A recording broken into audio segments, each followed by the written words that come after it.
Hi, I'm Pastor Harley Wheeler with the Broadway United Methodist Church. I have a devotion for you today. I'm going to be reading from Matthew chapter 14, 28 to 31.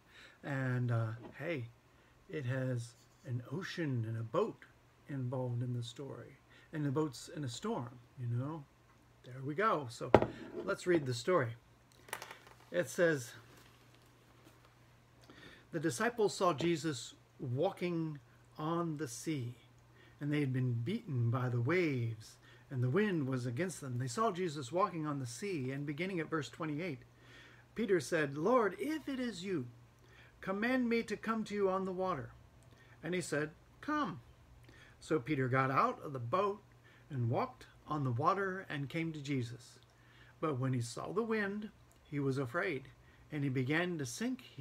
Beginning to sink, he cried out, Lord, save me. Jesus immediately reached out his hand and took hold of him, said, O you of little faith, why did you doubt? And when they got into the boat, the wind ceased. Now that's an exciting story.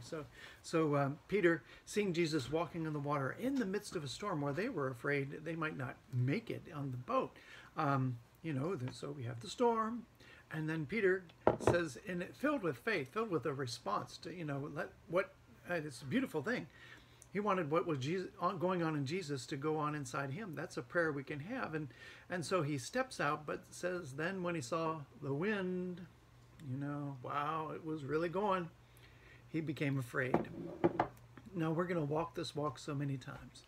We should respond to Christ. We should say, Lord, give me a command. Let some amazing things happen in my life.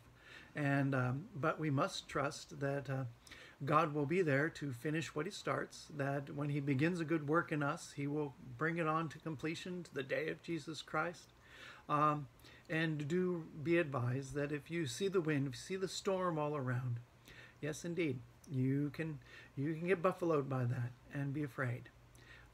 Well, I guess Peter learned that Jesus was there for him even when he was afraid. That's a very important point to have. But even more, we need not be afraid, for God is with us even in the storms. So God bless.